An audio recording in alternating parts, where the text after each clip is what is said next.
Where are you guys watching from? I know we have some students that I remember. I recognize your name now. I recognize some of your names now. So that's pretty cool. I think we have some new people in today, which is pretty awesome. I know that the webinar was scheduled for yesterday, but I ran into some issues and I couldn't be back in town on time. And so we had to move it today. So thank you for being flexible with that. I'm just making sure that we are streaming on YouTube.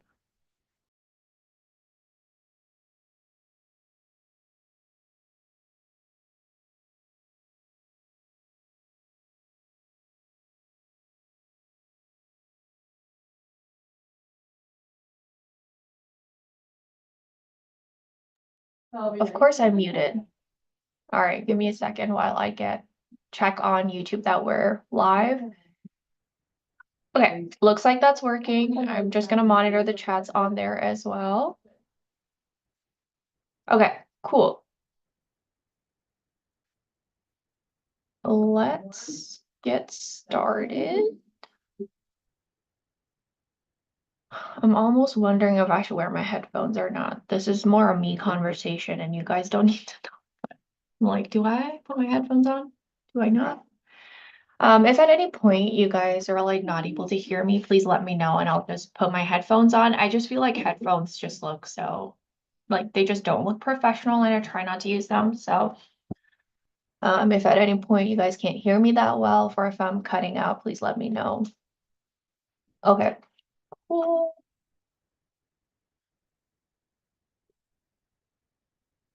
All right. So I know for some of you guys, this will probably be familiar information. I know that some of you guys have also been signing up for our visa prep sessions that are with current students, current international students that went through the visa process. So I will also share that link at the end, but I see some names here that I know for a fact that I saw at the visa prep sessions. So if you guys got any good advice at that point, please put that in the chat so the rest of the people that are watching can also benefit. Thank you for letting me know that you can hear me. I appreciate that. For those of you that don't know me, my name is PJ Gurung. I am originally from Nepal. I came to the US in 2016 for my undergraduate degree. Um, so I've been in the US for 8 years now because I did my undergrads at Minnesota State Mankato. I worked for a year on OPT and I came back for my master's and I graduated this spring, so this May, with my master's in experiential education. And now I am working at the Carney International Center. If you guys, I don't know if you guys would know, but I used to be a graduate assistant here at the KIC, so I've been in this office for a bit, but I have been in my full-time role for like 2 months now. But again, I went through the visa process like most of you guys will, and so I know how scary that can be. So we'll just kind of quickly talk about like visa etiquette, what to take with you, what to wear. I feel like the what to wear part is pretty explanatory, but I'll still kind of go over that. And then also like some questions that you can probably prep for. So, um, let me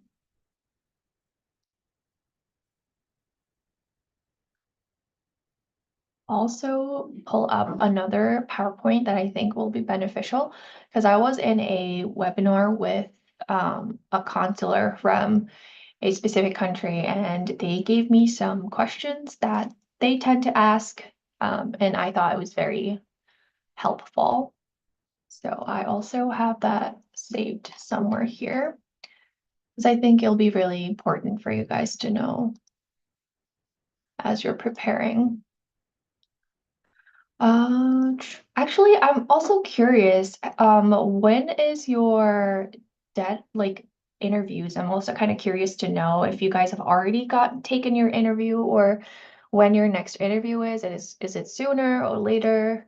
Because it's already October 15th. So I'm just curious to see when you guys have your appointments. So if you want to leave that in the chat while I figure this out.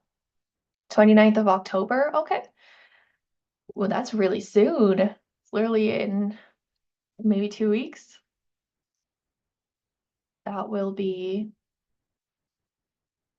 Why am I having technical issues today? I don't like that. Okay.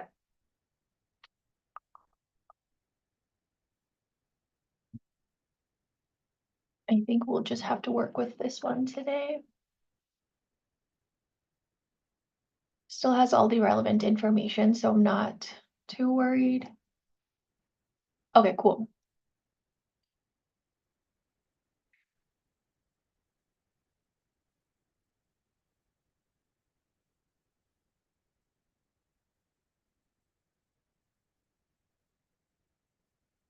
Didn't say.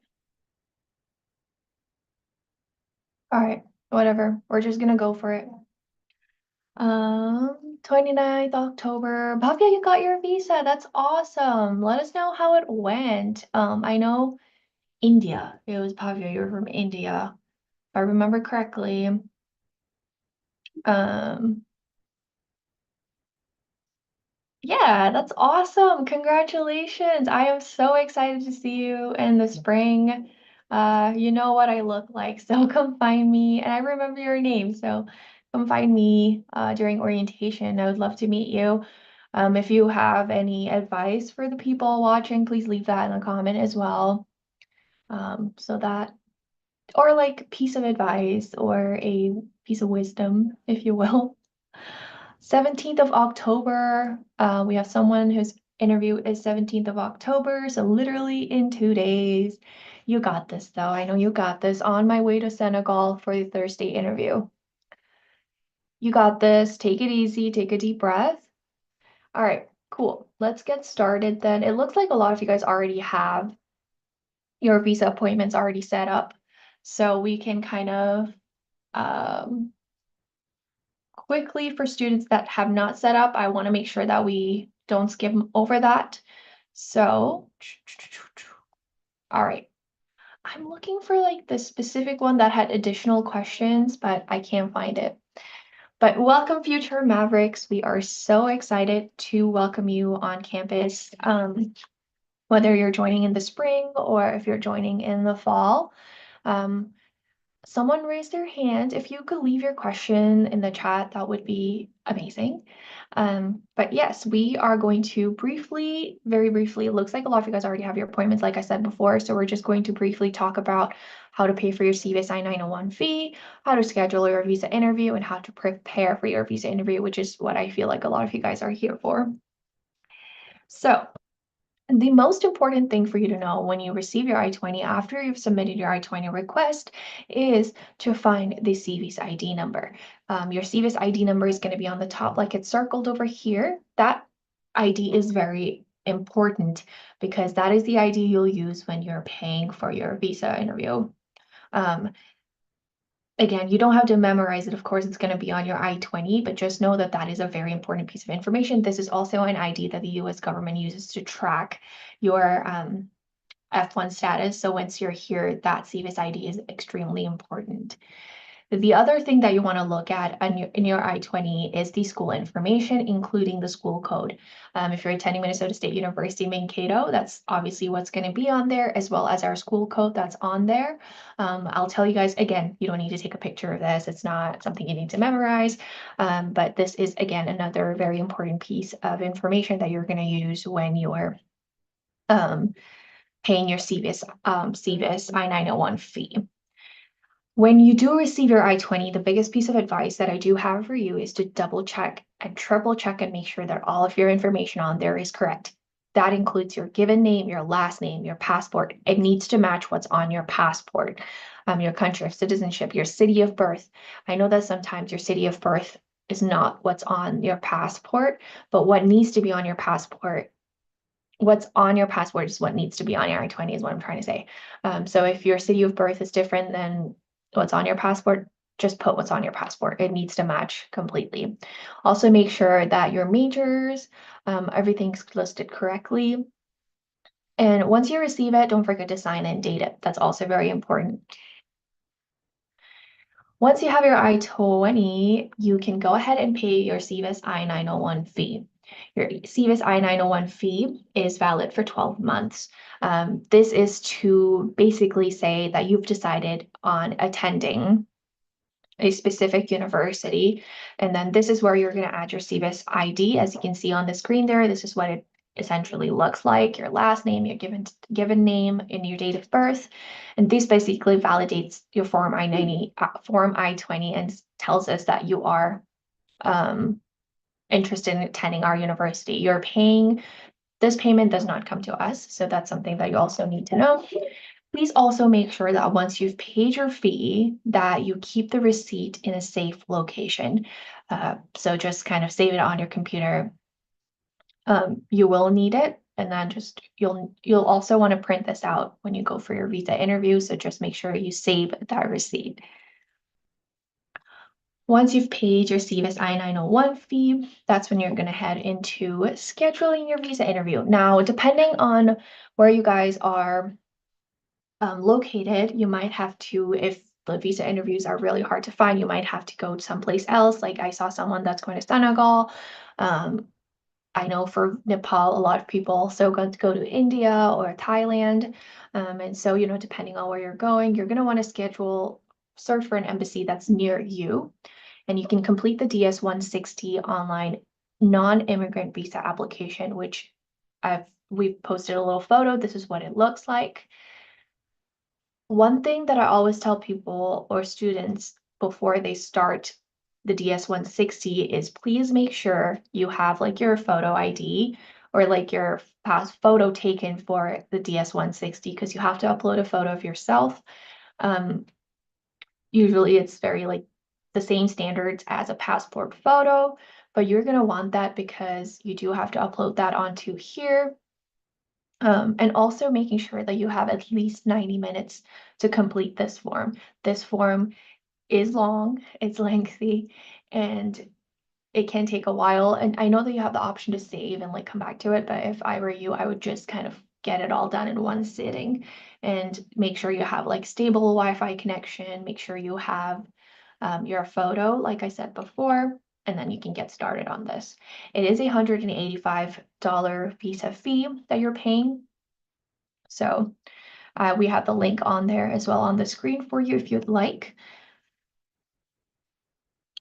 Again, tips for filling out the DS-160. Set aside at least 90 minutes to complete it. Again, it's a lengthy form.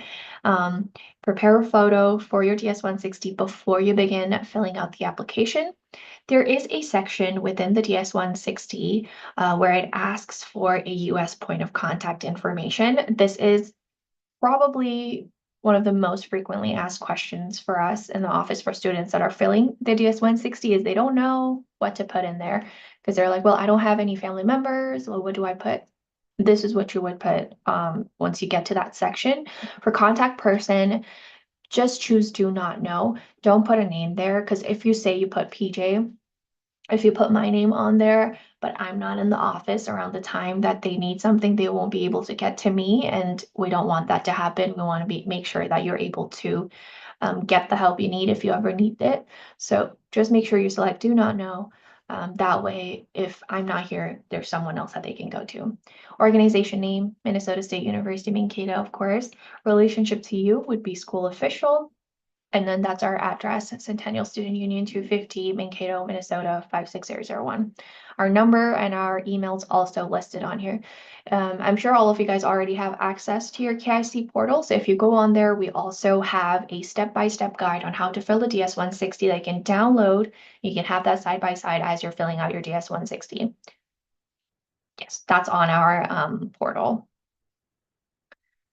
which is very helpful because I'm a visual learner. It's easier for me to see how people are doing things, so then I know how to do it. So if you're someone like that, make sure you go onto your KIC portal and download that document.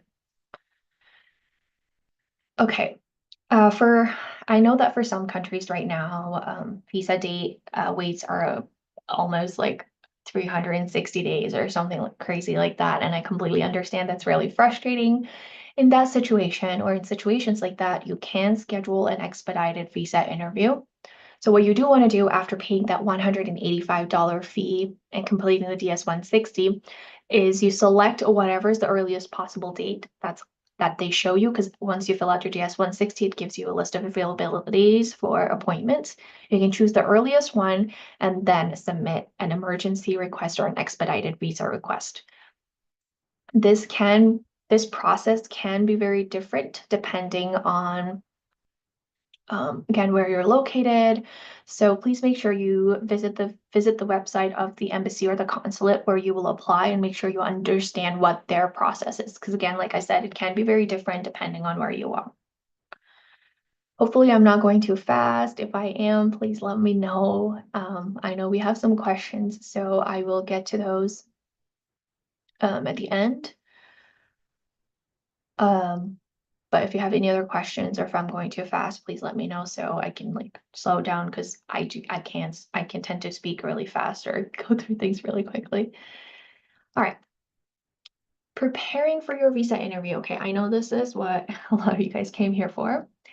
The most important thing is, I said this previously, I've been saying this during all of our visa prep sessions, is to make sure you have every document that's listed on here. I recommend taking it in a folder like this. Oh, the green screen. I recommend taking it in a folder like this, so you know where everything is. It's all compiled together. You look organized, and it's not just kind of sitting in your bag, because you can't take your bags inside.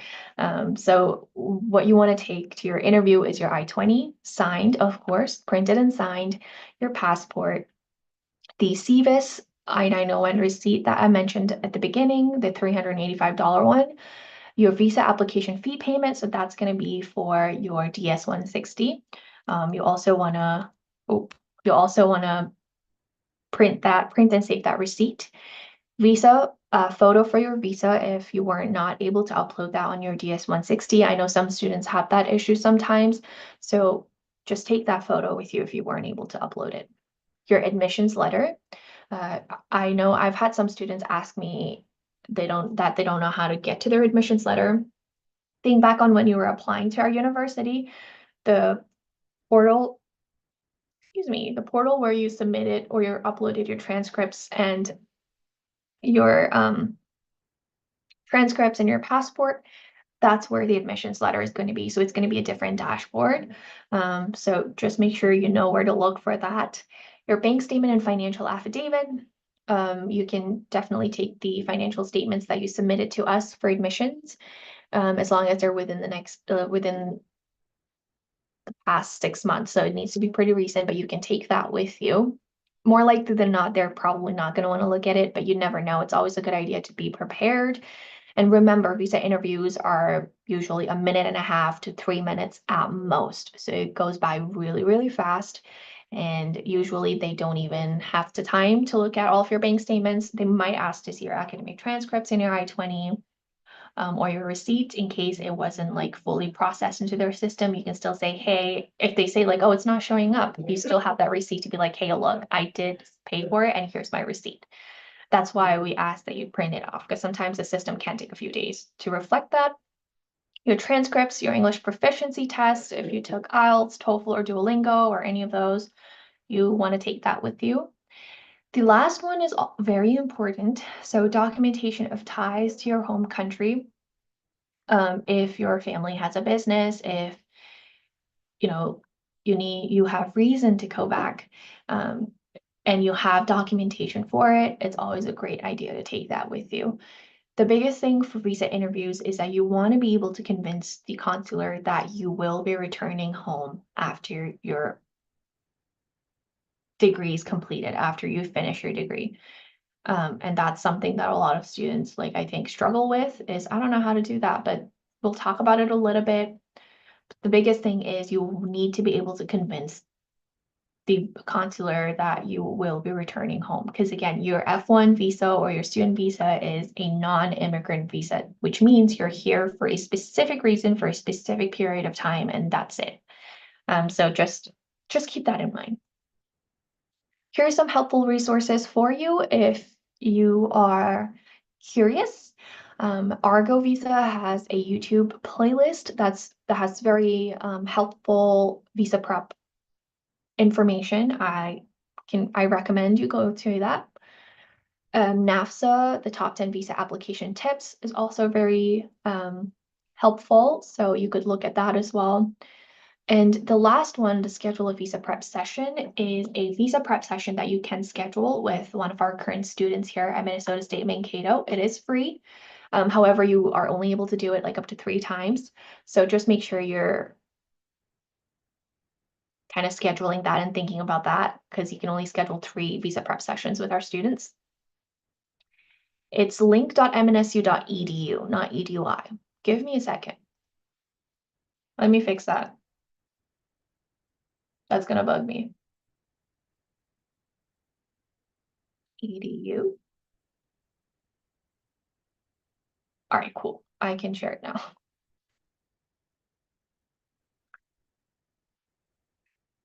All right, there you go. That's the correct link. So you could schedule a 30-minute, it is a 30-minute visa prep session with our students. It's not one-on-one.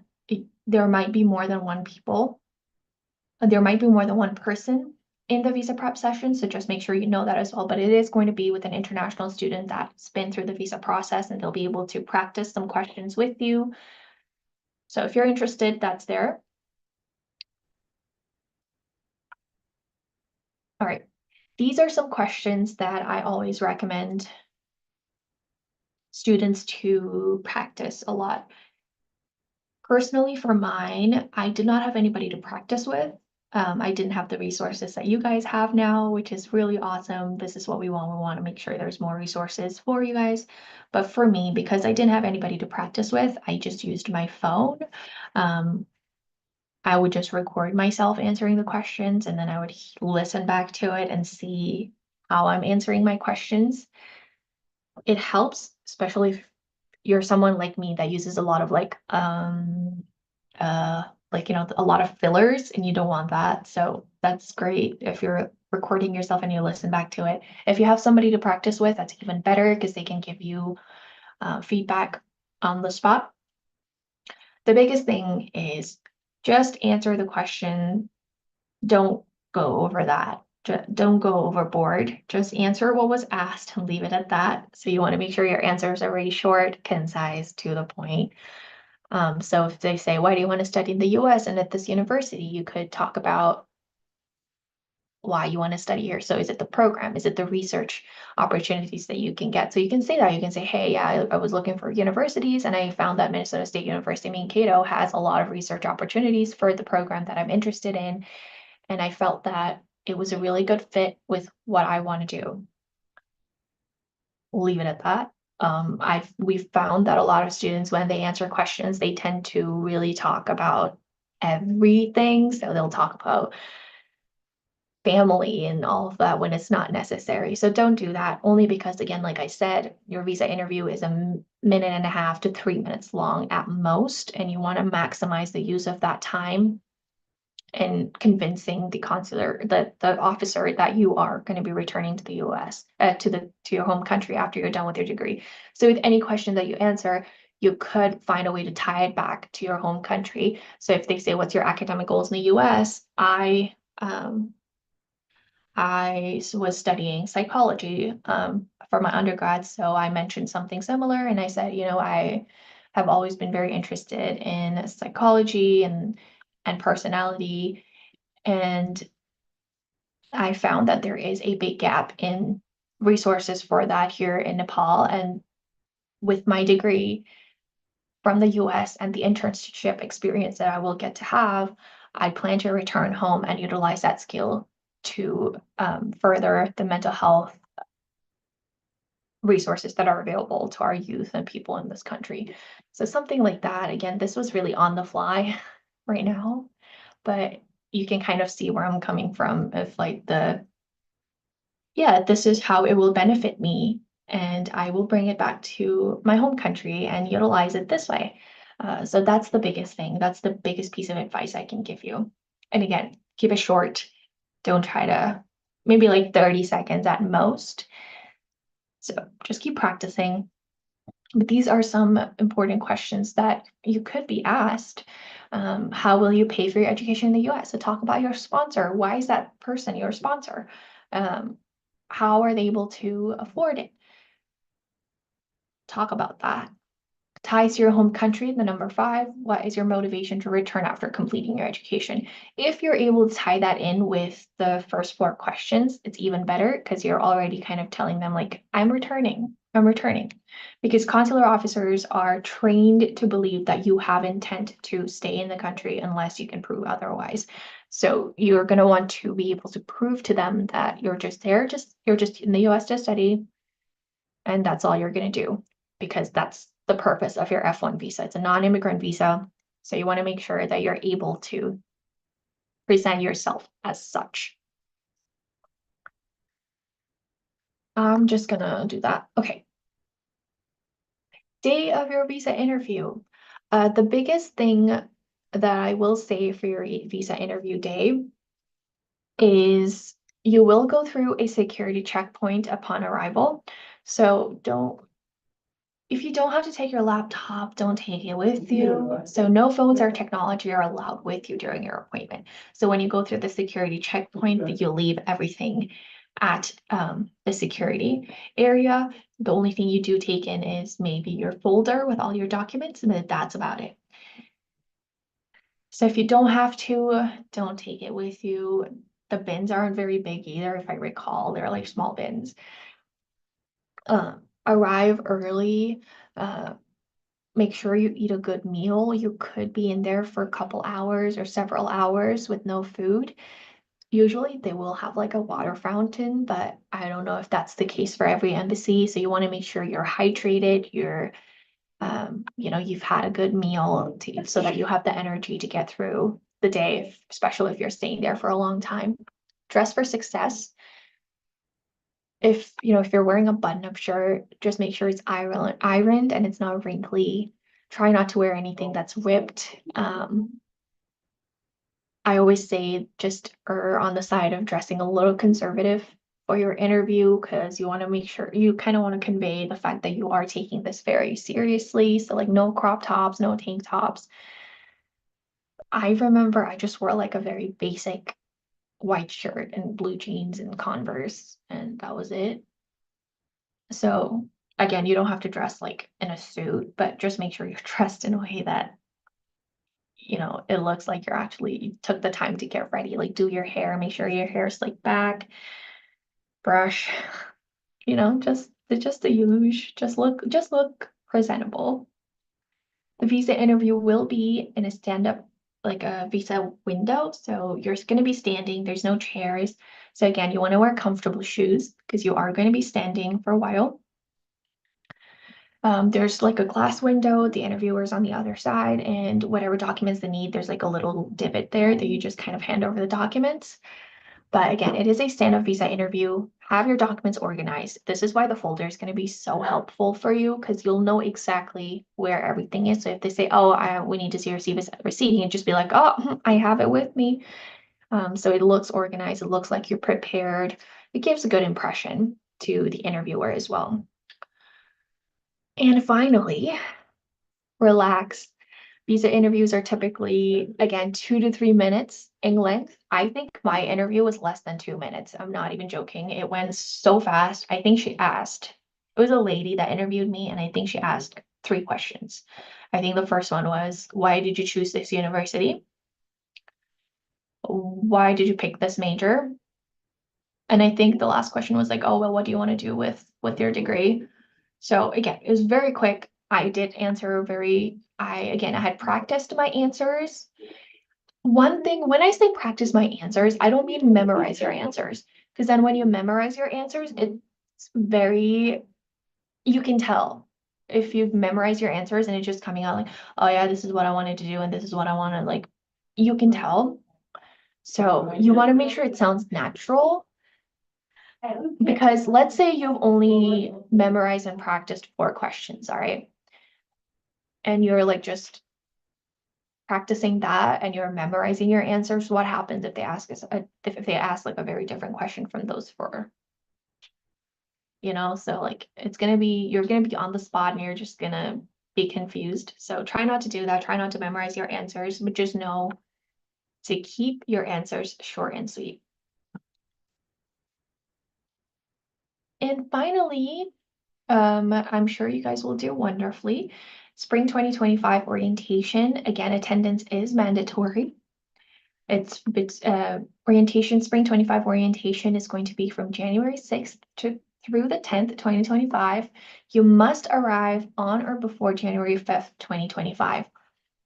You can enter the US about 30 days before orientation. So the first day you can enter the US is December 7th, 2024. Remember that if you are entering the US this early, that you have accommodation, you know where you're going to be staying, and you have the funds just in case you don't have your apartment or anything like that. We will be doing a housing session soon, so if you're more curious, you can also choose to attend that. We will have some current students there as well, and they will be able to give you guys some pointers, hopefully, on how they decided on housing and what to look out for. Okay, excuse me. I'm gonna stop sharing my screen for now. I will go over some of your questions while I do that, but I'm also looking for something and I can't find it and I don't know what to do.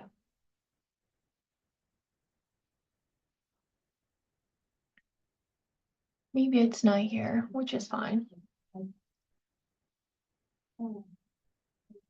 I'm still waking up, and so I'm like,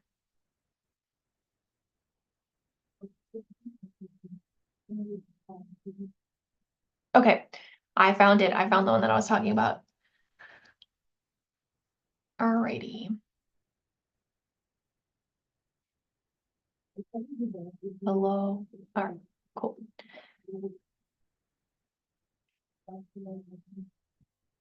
Okay. So when I was in the webinar, like I mentioned earlier, about with someone that actually does interviews, these are the questions that they mentioned. I think these questions are very short to the point, and again, it makes sense. So why did you pick this school? What are you planning on studying? Did you apply to any other schools? Did you take any entrance exams? Who will be paying for your studies, and what are your plans after you finish school? These questions are probably the questions that you will get, or like the questions that they tend to ask. Again, this is not the full list of the questions, but these were the questions that the interviewer mentioned that they tend to ask. And I thought it would be very useful for you guys to know. And again, this is just the other stuff. I'll leave this up for a little bit if you guys wanted to take a picture of it. But again, this session is recorded and sent over to our YouTube channel. So if after this webinar, you're like, I don't know what PJ said about this, you can always go to our YouTube and find those videos yourself. Okay, I'm going to stop sharing now. We have a few questions.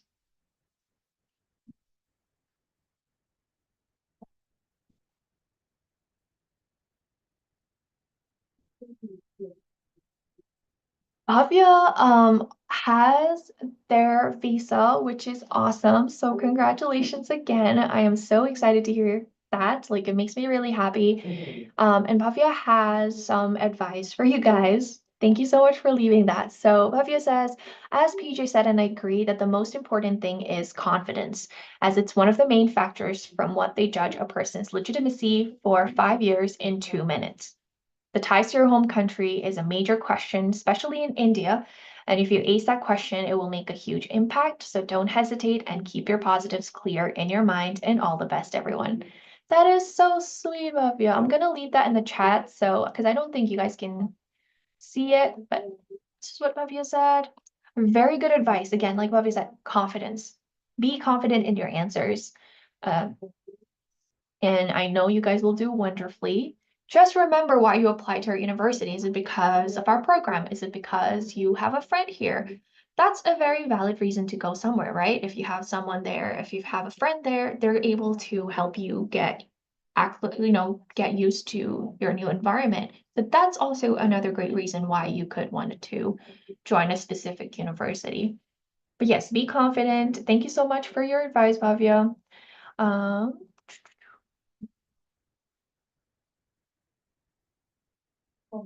Karamo, you're on an internship at a tech company and you're going to study computer science. Can I bring this document and how will it support me? You could absolutely. You can say, hey, I did this internship at this tech company and it really made me realize that I really do enjoy computer science and I am going to Minnesota State Mankato for the computer science program so I can expand on this knowledge and bring that back into my home country and do more. Something like that.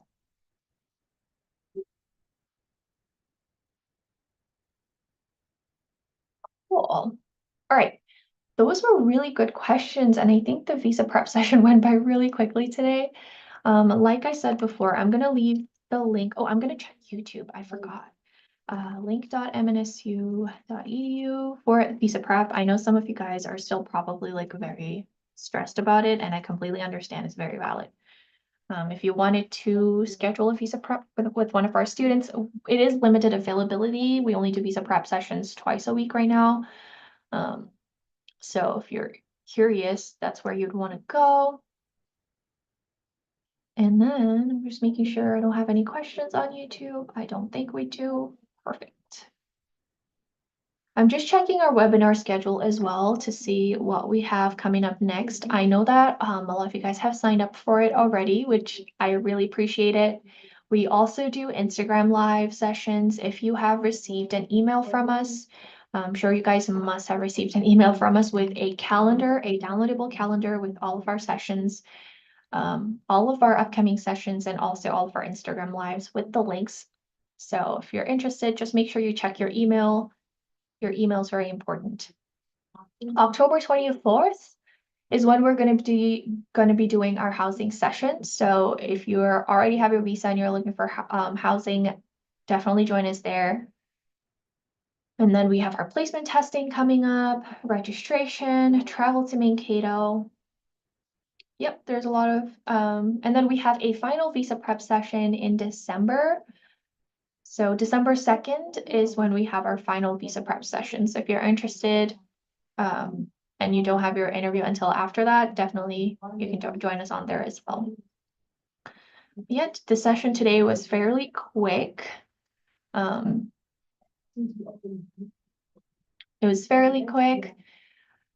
Karamo, I kind of don't remember. I know you said that you didn't hear the answer to your question properly. I don't remember what I said because I kind of said it on the fly. But if you're interested, you can watch the recorded session on our YouTube. Actually, let me put the link here. You can go skip and find where I talked about your question because I honestly don't remember. Give me a second here. Let me share our channel. Share channel, copy. All right, it's in the chat for you. So you can go to our YouTube. The live should be saved on there in the next like 30 minutes. So you can definitely look at that. And for everyone who has their interview, very, very good luck. Best wishes. Be confident. You got this. Just remember why you're choosing to study at your university, why you want to study abroad, but also remember to always tie it back to your home country and what you want to do after you graduate. This was really fun. Thank you for all of your input today. And for being so interactive. I love it when you guys actually engage with me. So, because then it doesn't feel like I'm talking to myself. But I really appreciate that you guys joined us today. I will see you guys in the next one. Oh, I'll ask one last question. Hi, PJ. What happens if I don't get an early appointment date for my visa interview? Can I defer my course to the next academic year? Yes. So if you're unable to get an appointment and for spring, you should defer your application as soon as possible. We do have deadlines for deferring as well. So if you're unable to get a date at all, just make sure you remember to defer. I will leave the link on how to defer in the chat, but if you also look it up on our website, it should be there. But I'm also going to leave that in the chat for you, just in case you wanted really quickly. There's a video on there as well on how to defer.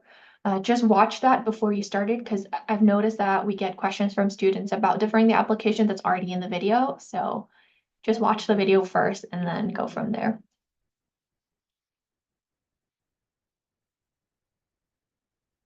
Emmanuel, can you help with some answers to home ties? I usually tell people to talk about if you have a family business that you're going to go back to, you can talk about that.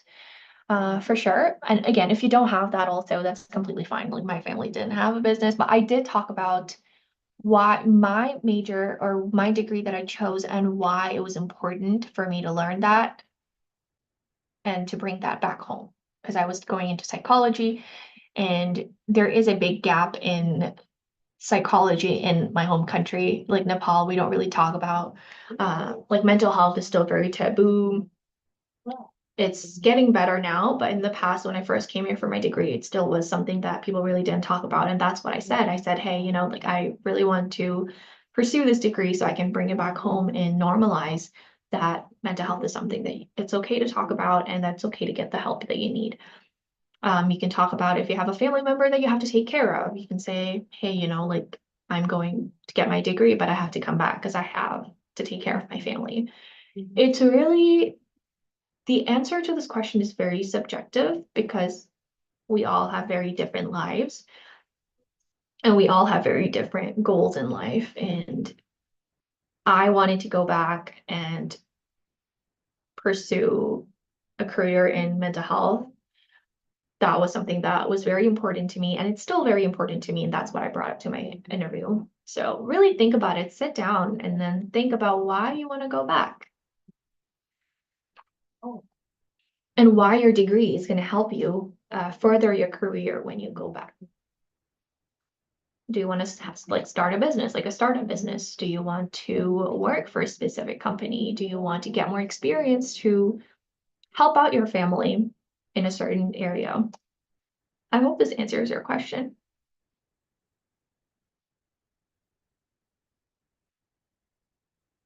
All right, I think I've answered all the questions. And I think we're good. All right, thank you for all the awesome questions that you guys had. Hopefully this helped a little. And again, we will see you for the visa prep. I think we have actually, I think we have a live session soon. We're calling it Coffee with the KIC, which I think is really cool. Hold on, let me see when our next Instagram live is actually. I'm also going to share it on my screen with you guys. Hopefully you guys already have checked your email for this, but this is what it's going to look like. We had our first Coffee with KIC on the 11th, so our next one's going to be on the 21st. And yeah, you can click on it and it'll take you to our Instagram. Our Instagram is also a great place to stay up to date on everything that's happening. Our Instagram handle is KICMNSU. I have a wonderful group of social media students that work for me with social media, and they're really amazing. They do post a lot of good content, and you're also able to see what student life is like at MNSU. So follow us on Instagram, TikTok. We're more active on Instagram for sure. We're trying to be more active on TikTok because that's what everybody likes. But yeah, feel free to follow us there. You can watch the recorded session on YouTube, like I said before, and it was really lovely to meet you all. I will see you guys in the housing session. Have a good rest of your evening, day, night, wherever you are. And I am also going to go and get some more coffee and get started on my